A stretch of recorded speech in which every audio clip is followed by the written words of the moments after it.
इस पूरे क्षेत्र को मुक्तिनाथ कहते हैं। कितना बड़ा ये क्षेत्र है?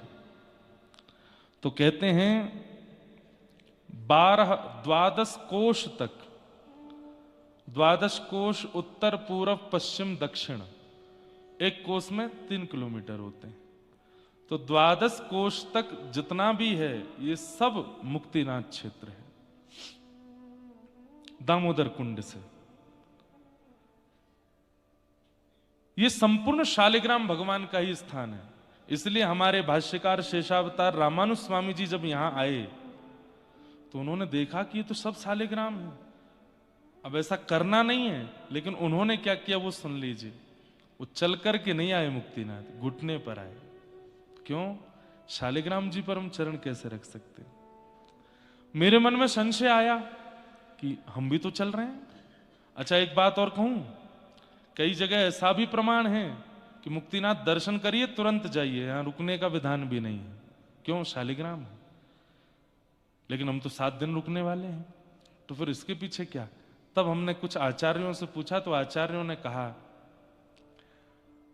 ज्ञानी ध्यानी जो होते हैं उन लोगों को अपराध बोध होता है, पर बालक जब मां की गोद में होता है वहीं सो जाता है, वहीं वमन कर देता है, वहीं मलमूत्र त्याग देता है।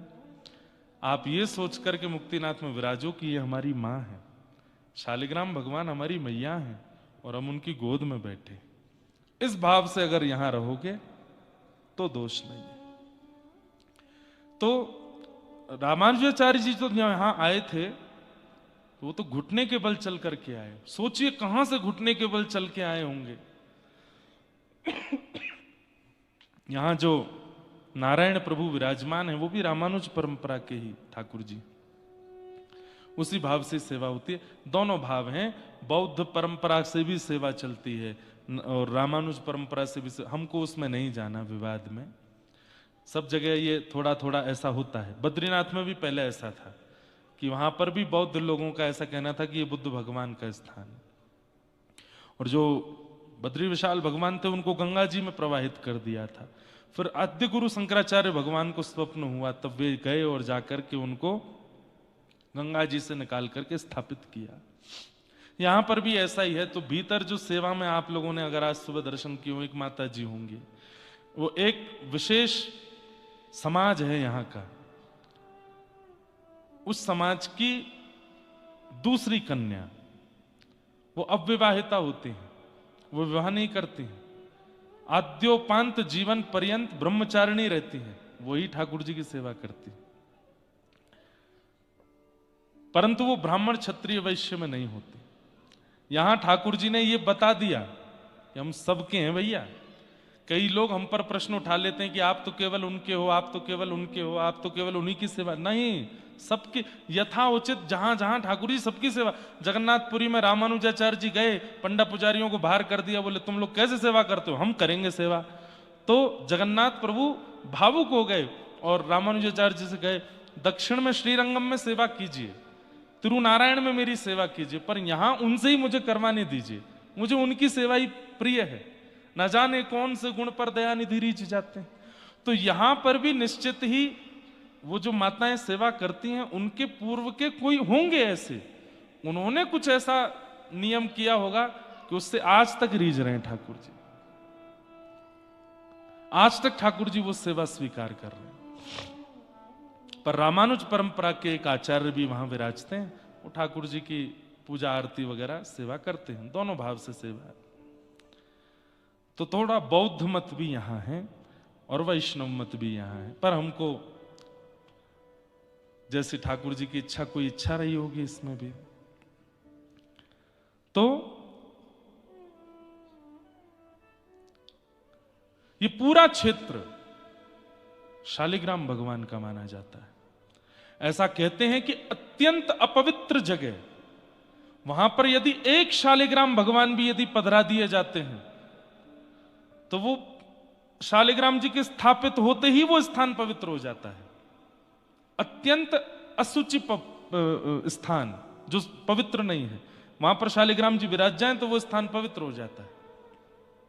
कहते हैं अगर किसी स्थान पर 12 शालिग्राम विराजमान हो जाएं, 12 शालिग्राम यदि कहीं पर विराजमान हो जाए तो 4 कोस तक, यानी कि एक कोस में 3 किलोमीटर, 4 कोस तक का क्षेत्र पवित्र हो जाता है 12 शालिग्राम विराजमान होने से। और यदि कहीं 1.25 लाख शालिग्राम विराजमान हो जाएं तो कहते हैं उस पूरे क्षेत्र के कीट पतंगा चींटी आदि कोई भी प्राण त्यागते हैं, सीधे वैकुंठ को प्राप्त होते हैं। 1.25 लाख की क्या बात चले, अरबों खरबों शालिग्राम है यहां पर जहां हम बैठे हैं। यहां आना ही बहुत बड़ी बात है। यहां जो आप श्वास ले रहे हैं, यहां जो आप शयन कर रहे हैं, यहां जो आप चिंतन कर रहे हैं, यहां जो आप खा रहे हैं, सब शालिग्राम भगवान से स्पर्श होकर प्राप्त हो रहा है। इसलिए इसको मुक्तिनाथ कहते हैं। ये मुक्तिनाथ का क्षेत्र है। शालिग्राम भगवान कैसे प्रकट हुए ये कथा भी लगभग सबको पता ही होगी, लेकिन दोहरा देते हैं। जलंधर नाम का एक राक्षस था। भगवान शिव के रोष से प्रकट हुआ था, क्रोध से। इतना तीव्र था कि उसको कोई सहन नहीं कर पा रहा था। तब समुद्र नारायण भगवान ने उसको स्वीकार किया, अपने अंदर समाविष्ट किया।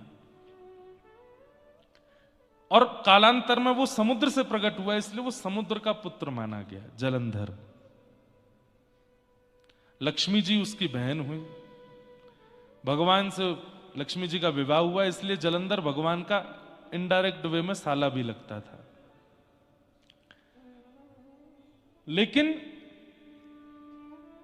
भगवान पहले ही कह चुके हैं, शिव द्रोही मम दास कहावा, सोनर सपने हूं मोह न पावा। बहुत ध्यान से सुनते रहिएगा, एक एक प्रसंग, एक एक भाव।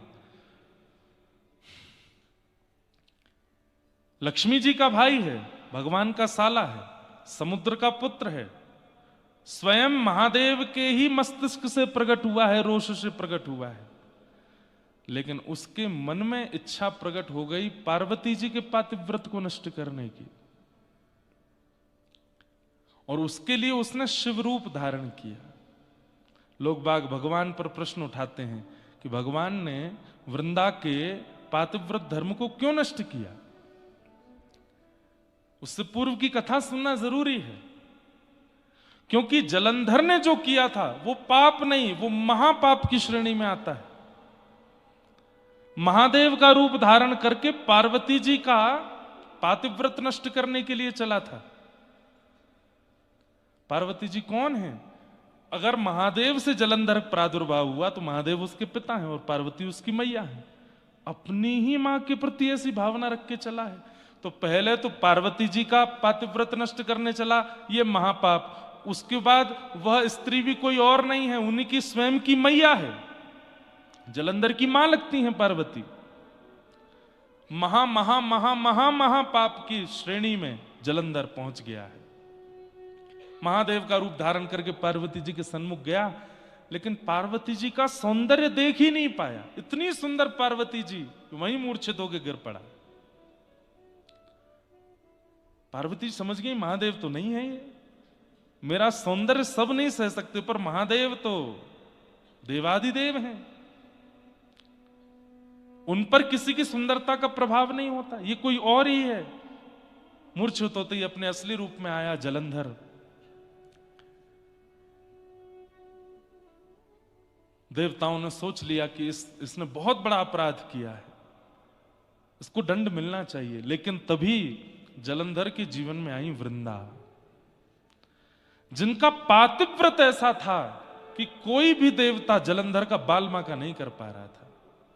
जलंधर महापापी, जलंधर अपने जीवन में बहुत कुछ पाप कर चुका है, लेकिन पत्नी के पातिव्रत के कवच से बच रहा था।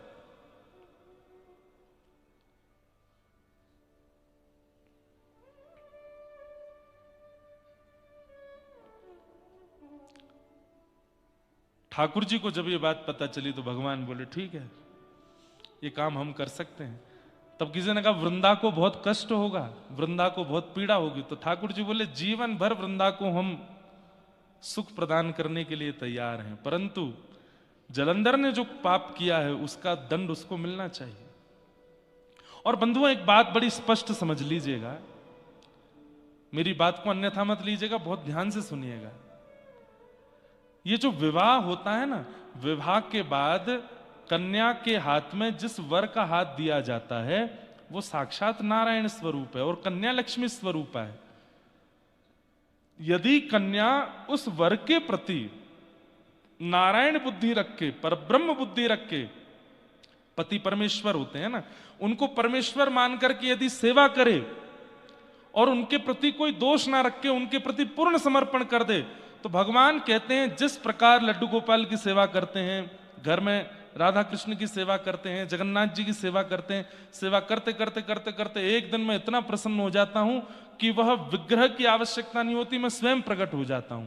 भगवान कहते हैं संसार में जितने भी पति हैं वो सब मेरे विग्रह हैं, उनके प्रति पत्नी का क्या भाव होता है मैं देखता हूं, और जब मुझे लगता है कि ये पूर्ण समर्पण से बिल्कुल त्याग में होकर के उसकी सेवा कर रही हैं, तब उस पति विग्रह को हटा के मैं आ जाता हूं, मैं ही उसको स्वीकार कर लेता हूं। पति विग्रह है, जैसे विग्रह की घर में सेवा होती है ऐसी सेवा वेवा कर दिया करो उसकी, उसके पाम दबा दो, उसको खाना पीना खिला दो, उससे प्रेम से बात कर लो।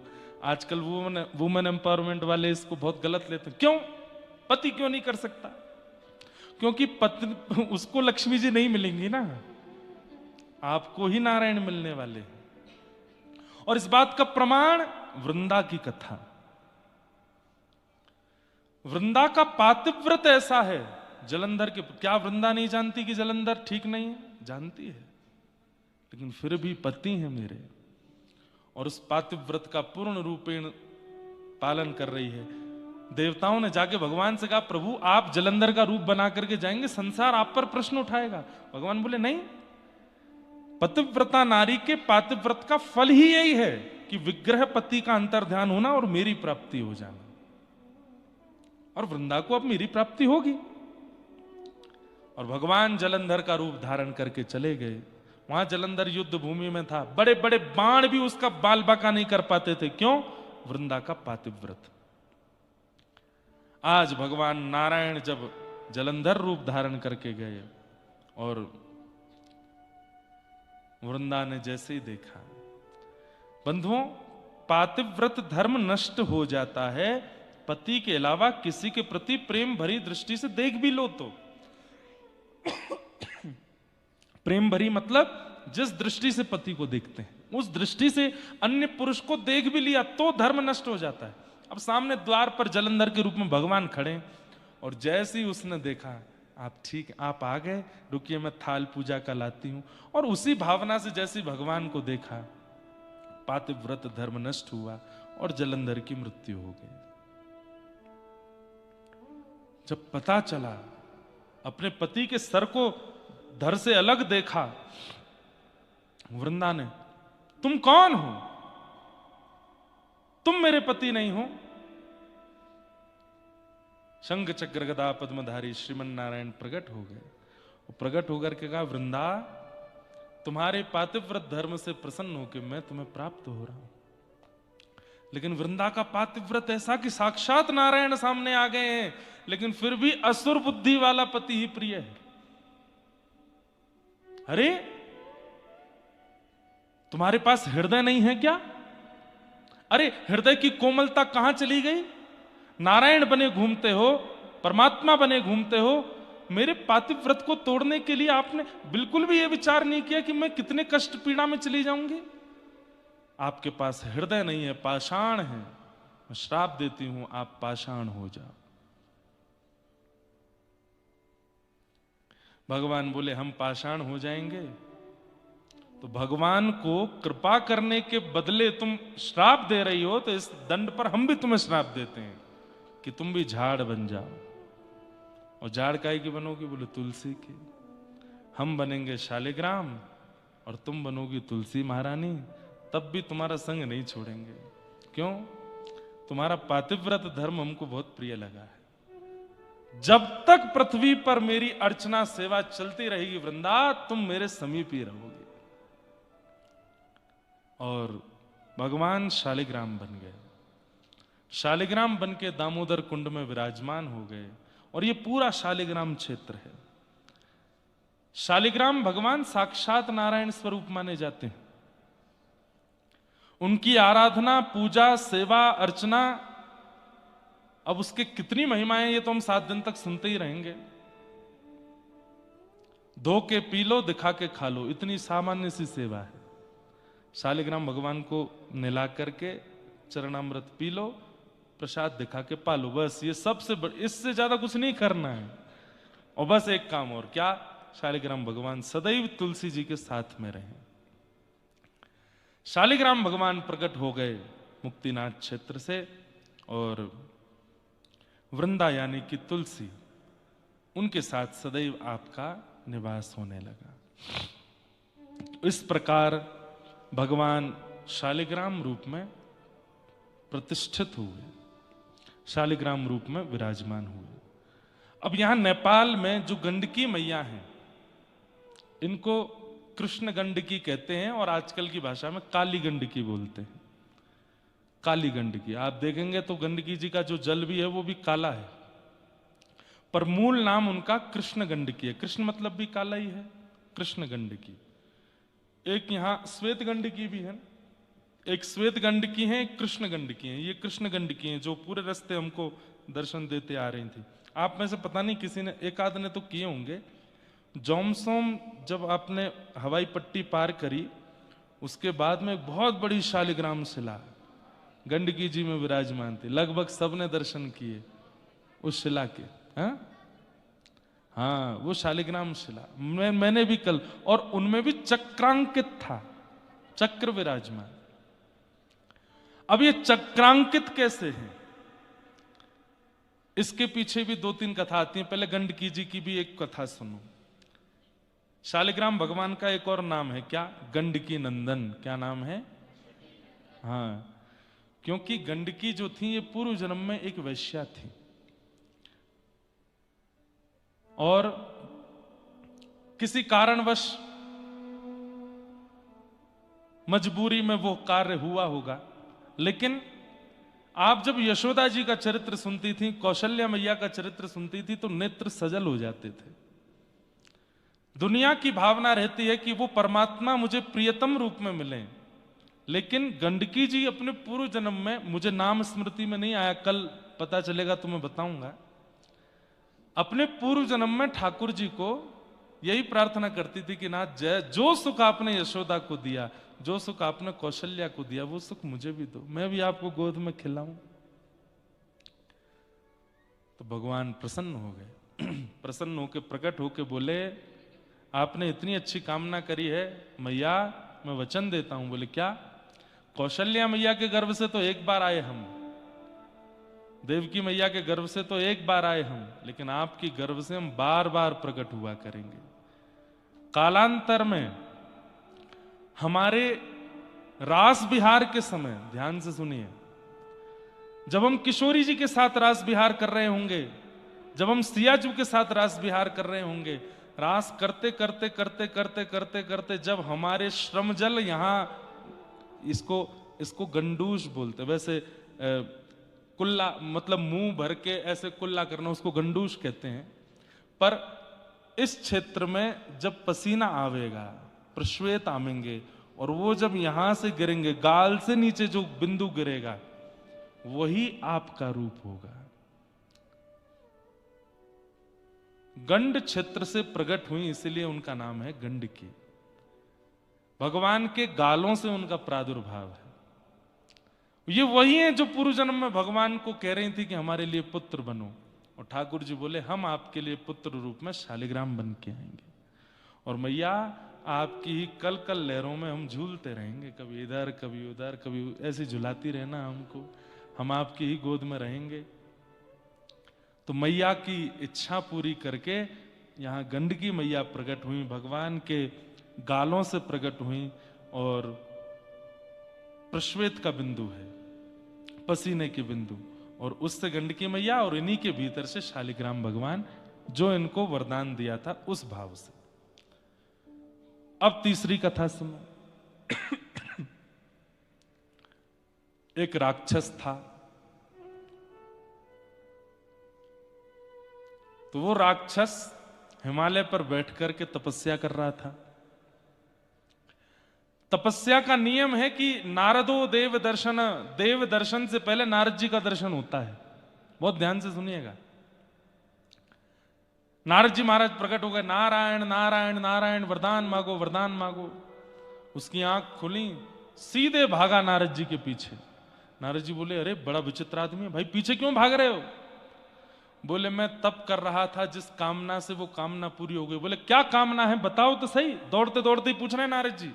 बोले, मैं बहुत दिन का भूखा हूं, बहुत दिन से भूख लगी थी, तो मैंने सोचा दुनिया में जो सबसे सुंदर होगा उसी को खाऊंगा। आप मिल गए मुझको। नारद जी बोले, ओ भैया तेरे हाथ जोड़े, मुझसे भी सुंदर कोई है? नहीं नहीं नहीं नहीं, आपसे सुंदर। अरे देखो क्या सुंदर केश हैं आपके, क्या सुंदर आंख हैं, क्या सुंदर आपका अरे भैया तुम मेरे स्वरूप को भूल जाएगा, मैं तुझे ऐसा स्वरूप दिखाता हूं। बोले, कौन से? लेके गए उसको बद्रिकाश्रम, और वहां शंख चक्र गदा पद्मधारी श्रीमन नारायण विराजमान। बोले, वो देखो। जैसे ही उस राक्षस ने देखा, राक्षस ने कहा, बोले, हाँ ये तो आपसे भी ज्यादा सुंदर है, मेरे तो मुंह में पानी आ गया इनको देख के, अब मैं इनको खाऊंगा। जैसे ही भगवान को खाने के लिए दौड़े, भगवान बोले, रुक जा भैया, क्या कर रहे हो? बोले, मैं खाऊंगा, मैंने तपस्या की थी। पहले नारद जी बढ़िया लगे, उनसे बढ़िया आप हो, और आपसे बढ़िया दुनिया में कोई हो नहीं सकता। ठाकुर जी बोले देखो मैं तुमको रोकूंगा तो नहीं, तुम खाना चाहो तो खा लो, पर इतनी सारी सिद्धियां, योगनियां और देवी देवता मेरे चारों तरफ रहते हैं कि तुमने मेरे शरीर का स्पर्श भी किया ना तो जल के भस्म हो जाओगे, इसलिए खाना बहुत दूर की बात है। मेरी इच्छा कैसे पूरी होगी? मेरी तपस्या विफल हो जाएगी। नहीं तो बताओ तो इसको खाऊं। नारद जी हाथ जोड़े पीछे खड़े हैं। मुझे बताइए क्या कर सकता हूं? तो भगवान बोले, तुम चिंता नहीं करो। बोले, क्या कैसे होगा?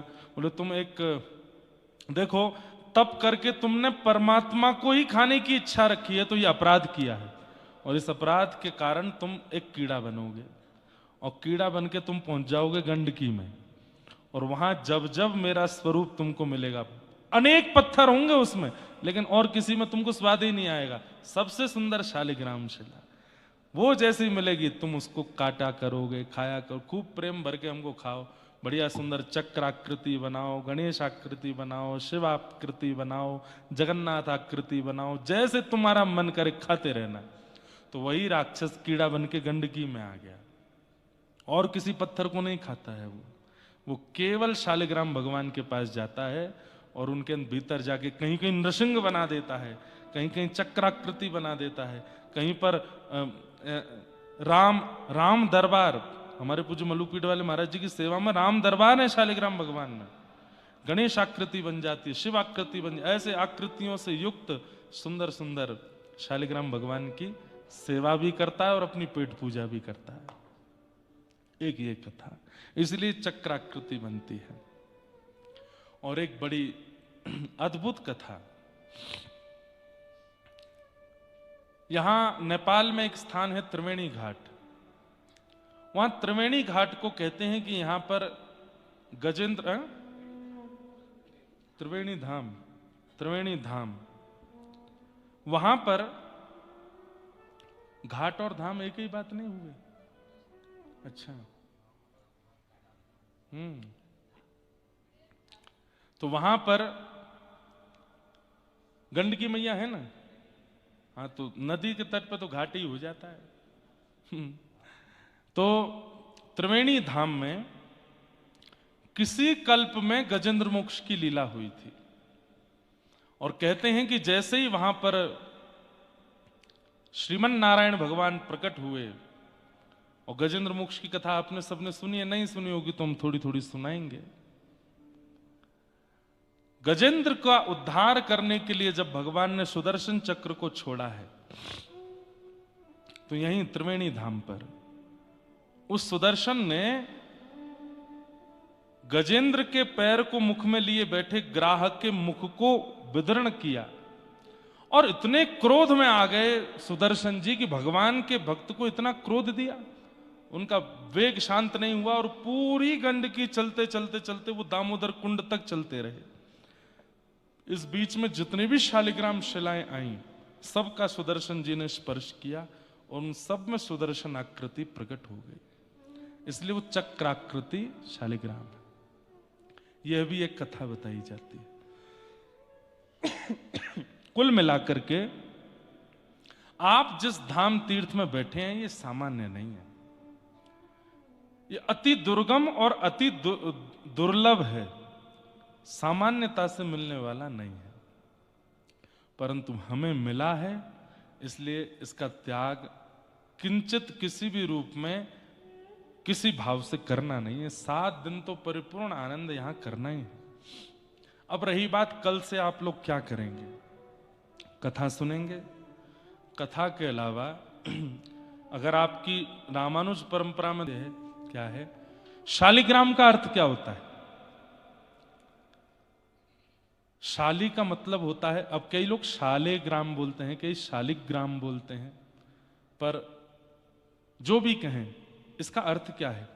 समस्त देवताओं का समूह जहां विराजमान है उनको शालिग्राम कहते हैं। सारे देवता विराजमान हैं उनके अंदर, किसी का आवाहन, जैसे गऊ में किसी का आवाहन नहीं करना पड़ता, सब देवता उसके अंदर विराजमान हैं, ऐसी शालिग्राम भगवान। सारे देवता जिसके अंदर विराजमान हैं वही शालिग्राम। अब एक अंतिम बात पे आऊं मैं, फिर उसके बाद महात्मा कह के विश्राम करेंगे। विश्व में जहां कहीं भी आप भगवान का दर्शन कर रहे हो, अगर वो शालिग्राम निर्मित हैं तो उन सबका जन्म स्थान मुक्तिनाथ धाम है, वो यहीं से ही गए हैं। बद्रिकाश्रम में बद्री विशाल भगवान शालिग्राम स्वरूप है, कहीं ना कहीं से पूर्व में वे भी मुक्तिनाथ धाम से गए। श्री जगन्नाथ महाप्रभु के हृदय में जीवित शालिग्राम है, जीवित शालिग्राम विराजमान है, जो कि पहले नील माधव भगवान थे और उनकी विस्तार से कथा हम सुनाएंगे जून में, 28, 29, 30 जून जगन्नाथपुरी में। वे शालिग्राम भगवान भी यहीं से गए। हमारे तिरुनारायण तिरुपति बालाजी वे भी शालिग्राम स्वरूप हैं। हमारे श्री रंगनाथ भगवान जो कि दक्षिण में विराजमान है, उनका तो पूरा मंदिर ही शालिग्राम का है, वे भी यहीं से गए हैं। वृंदावन के राधा रमण लाल वे भी यहीं से गए हैं, श्री राधा रमण लाल भी यहीं से ही गए हैं। श्री गोपाल भट्ट गोस्वामी जी, आप श्रीरंगम में वेंकट भट्ट नाम के एक ब्राह्मण थे, उनके पुत्र हैं श्री गोपाल भट्ट जी। वेंकट भट्ट जी श्री रंगनाथ भगवान की सेवा करते थे, और एक दिन रंगनाथ भगवान की सेवा करते करते आपने जब पीछे देखा दर्शनार्थियों में उत्ताल नृत्य कर रहे थे चैतन्य महाप्रभु, उनके रूप को देखकर के वेंकट भट्ट जी बड़े प्रभावित हुए और उन्होंने निवेदन किया, कहां से आए भगवान? तो कहा कि हम बंगाल से आए हैं, जगन्नाथपुरी से आए हैं। बोले हमारे घर चलिए ना, प्रसाद आदि पाइएगा, वहीं निवास कीजिएगा। तब श्री चैतन्य महाप्रभु वेंकट भट्ट जी के यहाँ गए और उन्हीं के छोटे पुत्र हैं श्री गोपाल भट्ट। उन्होंने जैसे ही चैतन्य महाप्रभु को देखा बस मन लग गया। चैतन्य महाप्रभु ने गोपाल भट्ट जी को अपनी गोद में बिठाया, खूब स्नेह प्रेम दिया। गोपाल भट्ट जी को पता नहीं क्यों ऐसा लगा कि मेरे सर्वस्व मुझे मिल गए हों। छोटी अवस्था में भी उनको ही देख रहे हैं, उन्हीं को पकड़ रहे हैं, उनके पास ही बैठ रहे हैं। अगले दिन चैतन्य महाप्रभु ने इच्छा प्रकट की कि अब मैं आगे की यात्रा पर जाऊं। तो वेंकट भट्ट जी ने कहा, भगवान कैसे जाएंगे? बोले क्यों? बोले चातुर्मास प्रारंभ हो गया, अब तो 4 महीना रहना पड़ेगा। तब 4 महीने आप वहीं रहे और श्री गोपाल भट्ट गोस्वामी जी को पूर्ण रूपेण भक्त बना दिया। 4 महीने आप तो रहते थे, गोपाल भट्ट जी वहीं आगे बैठ जाते थे, कभी उनको कुछ शिक्षा देते, कभी उनको कुछ बताते, कभी उनको कुछ समझाते। 4 महीना बाद ऐसी स्थिति हो गई जैसे मां के बाजार जाने पर बालक रोता है, ऐसे श्री गोपाल भट्ट जी रोने लगे। लेकिन चैतन्य महाप्रभु बोले तुम चिंता मत करो, कुछ दिन अध्ययन करो, अध्ययन करने के बाद माता पिता की सेवा से निवृत्त होकर तुम वृंदावन चले जाना और समय समय पर हम संदेश भेजते रहेंगे। 12 वर्ष गोपाल भट्ट गोस्वामी जी और माता पिता के पास रहे। फिर माता पिता के भगवत धाम गमन होने के बाद श्री गोपाल भट्ट जी वृंदावन आए और वृंदावन में रूप सनातन गोस्वामी, जिन्होंने गोविंद देव और श्री मदन मोहन जी को प्रकट किया, वे भी चैतन्य महाप्रभु के शिष्य थे। उनके संग रह करके थोड़ी और वहां भक्ति भजन भावना की। चैतन्य महाप्रभु के एक दिन पत्र आया जगन्नाथपुरी से और श्री गोपाल भट्ट जी को उन्होंने आज्ञा की कि अब हम चाहते हैं कि आप अपने भजन का फल चखो। कैसे? बोले अब वृंदावन से मुक्तिनाथ की यात्रा करो, श्री मुक्तिनाथ धाम जाओ और वहां जाकर के श्री मुक्ति नारायण भगवान का दर्शन करना। वहां के समस्त पर्वत जो हैं बंधुओं, ये सामने एक पर्वत है, उनको संभवतः धवलगिरी पर्वत कहते हैं। धवलागिरी, क्योंकि वो श्वेत है। और ये पीछे जो है नीलगिरी पर्वत है। ये पर्वत भी शालिग्राम स्वरूप ही हैं। तो इन पर्वतों का दर्शन करना और वहां जाकर के श्री गोविंद कुंड, श्री दामोदर कुंड में जाके स्नान करना और वहां जाकर के अपने सेवा के अनुरूप शालिग्राम भगवान को लेकर के आना, ये पत्र में चैतन्य महाप्रभु ने आज्ञा दी है श्री गोपाल भट्ट गोस्वामी जी को। तब गोपाल भट्ट गोस्वामी जी गए हैं ऊपर दामोदर कुंड पर जाकर के स्नान आदि किए, तो कहते हैं इतने असंख्य शालिग्राम प्रकट हो गए, मानो सब शालिग्राम भगवान कहने लगे हमको ले चलो, हमको ले चलो, हमको ले चलो। तब आप बड़े संशय में आ गए, कौन से शालिग्राम भगवान लेकर के जाऊं? तो आपने नेत्र बंद करके और श्री चैतन्य महाप्रभु का स्मरण किया और स्मरण करते हुए नेत्र बंद अवस्था में ही शालिग्राम भगवान उठाए और जो हाथ में आए उन्हीं को ही अपने माथे से हृदय से लगा के खूब उन्माद नृत्य किया दामोदर कुंड पर और उन्हीं को लेकर के आप फिर मुक्तिनाथ से होते हुए वापस वृंदावन पहुंचे। वृंदावन जाकर के उन्हीं की सेवा करने लगे, उन्हीं को इत्र लगाते हैं, उन्हीं को घी लगाते हैं, उन्हीं को भोग लगाते हैं, उन्हीं का सब कुछ करते हैं। मन में बस इच्छा प्रकट हो गई कि नाथ, सब कथा जानते हैं, आपकी नासिका, आपके नेत्र, आपके कान, आपके हस्तकमल, आपके चरण कमल भी होंगे ना, मुझे दर्शन कराइए ना। आप जब प्रहलाद के लिए नृसिंह बन के आ सकते हैं तो गोपाल भट्ट के लिए हाथ पैर मुख धारण करके क्यों नहीं आ सकते? और उसमें भी कहते हैं ना कि घाव पर नमक छिड़क दिया हमारे श्री हरिराम व्यास जी ने जाके। ये कोई ऐसी वाली बात नहीं है कि उन्होंने गलत किया, बल्कि बंधुओं आचार्यों की क्रिया तो और सहायक बनती है भगवत दर्शन में। उन्होंने जाकर के बस वहां कह दिया, बोले कहां है आपके भगवान का झूलन उत्सव है? बोले वो झूल रहे। तो कहां? अच्छा ये झूले रे झूले मेरे गंड की नंदन, झूले रे झूले मेरे गंड की नंदन, झूले रे झूले मेरे गंड की नंदन, झूले रे झूले मेरे गंड की नंदन। मानो भटा कढ़ी में बोरे, मानो भटा कढ़ी में आयो चंदन, ओ झूले रे झूले मेरे गंड की नंदन, झूले रे झूले मेरे गंड की नंदन। गंड के नंदन झूल रहे हैं। अब इन्होंने तो सही कहा, शालिग्राम भगवान गंड की नंदन ही हैं, पर गोपाल भट्ट गोस्वामी जी बोले वृंदावन में सब राधा युक्त हैं, राधा वल्लभ, राधा गोपीनाथ, राधा मदन मोहन, राधा गोविंद और मेरे गंड की नंदन। राधा गंड की नंदन, ये नहीं हो सकते क्या? हे नाथ, आप गंड की नंदन ही क्यों हो? आप भी कुछ राधा के हो जाइए ना। वृंदावन में सब राधा वर हैं, आप राधा वर कब होगे? बस इसी विरह में रात भर रोते रहे, रोते रहे, रोते रहे। प्रातः काल यमुना स्नान करके आए तो आसन पर देख रहे हैं कि जो चद्दर रात में उड़ाई थी शालिग्राम भगवान को, उस चद्दर के अंदर कुछ खड़ा आहा, जो है देखन में सामान्य लगे पर घाव करें गंभीर। मतलब राधारमन लाल जी जैसे प्रकट हो जाते हैं जिनके घाव भरने से नहीं भर पाते। एक बार जिसको देख लें राधारमन लाल, ऐसे शालिग्राम भगवान यहीं प्रकट होते हैं। ये उनकी प्रादुर्भाव स्थली है। पूरे विश्व में शालिग्राम भगवान के प्रकट भगवान ही पूर्ण नारायण, पूर्ण कृष्ण माने जाते हैं और वो यहां प्रकट होते हैं। एकमात्र ये भूमि है जहां प्रकट होते हैं और कहीं नहीं, और वो भी केवल 12 कोस के अंदर। इसलिए यहां आ गए हैं पुरुषोत्तम मास में, यही बहुत बड़ी बात है, बहुत बड़ी बात है। पुरुषोत्तम मास,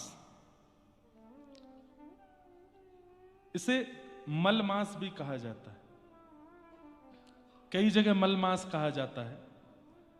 मल मास क्यों? क्योंकि ये महीना भगवान ने हिरण्यकश्यप के वध के लिए बनाया था।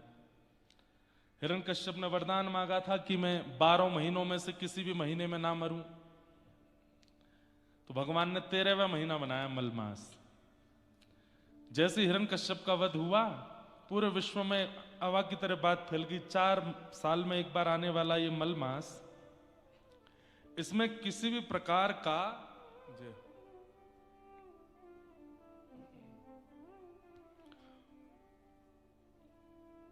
पुण्य कर्म नहीं करना है, कुछ भी अच्छा नहीं करना है, भजन साधन भी नहीं करना है, मलमास है। एक दिन मलमास रोता रोता भगवान के पास गया, बोले नाथ क्यों बनाया मुझे? केवल एक राक्षस के वध के लिए हो? राक्षस तो मर गया, मुझे छोड़ के चला गया।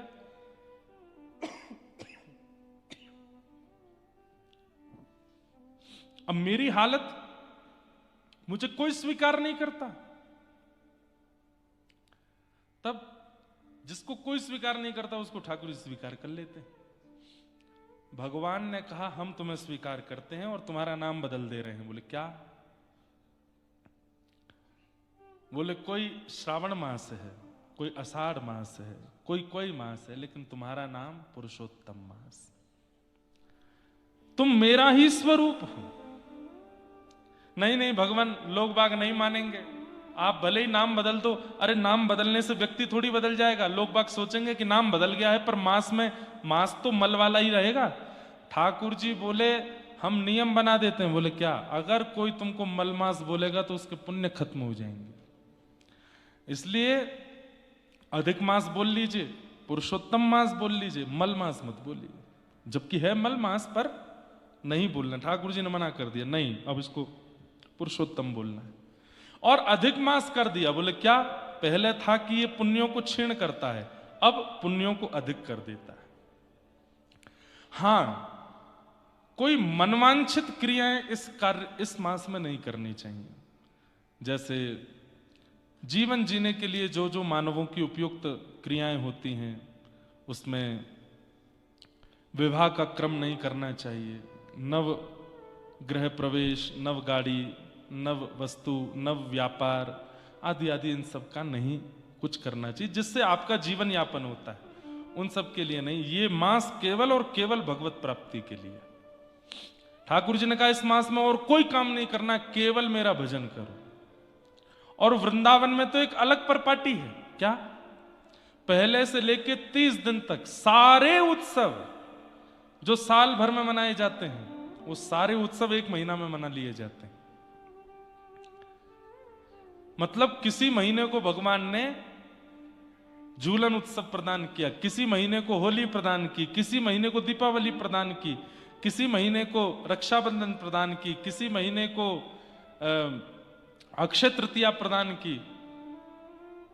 लेकिन इस पुरुषोत्तम मास को भगवान ने सारे उत्सव दे दिए। एक दिन भी खाली नहीं रहते ठाकुर जी। हमारे गिरधर लाल जी के 2 दिन उत्सव तो मैं करके आया, बाकी घर में अंदर चल रहे हैं ठाकुर जी के उत्सव। हमारे भारत में रामकृष्ण प्रकट होते हैं, पर उन राघव जी के चित्त को सदा अपने मंद मुस्कान से हरण करने वाली जानकी जी नेपाल में प्रकट होती हैं। या तो हमारा बरसाना है या आपका जनकपुर है नेपाल का, या तो व्रजमंडल में किशोरी जी प्रकट हुई हैं या नेपाल में प्रकट हुई हैं, और कहीं नहीं हुई। और वहां तो रामकृष्ण प्रकट हुए, पर रामकृष्ण को कलयुग में स्थापित करने वाले शालिग्राम वो तो नेपाल में ही प्रकट होते हैं, और कहीं शालिग्राम जी नहीं मिलते, केवल नेपाल। रुद्राक्ष यहां प्रकट होते हैं, एक मुखी रुद्राक्ष, मतलब हरि भी यहीं प्रकट होते हैं, हर भी यहीं प्रकट होते हैं, किशोरी जी भी यहीं प्रकट होती है, सब यहीं प्रकट हो रहे हैं। सब कुछ तो है नेपाल के पास। बस थोड़ा सा इन चीजों का ध्यान रखें तो बहुत अद्भुत हो जाएगा।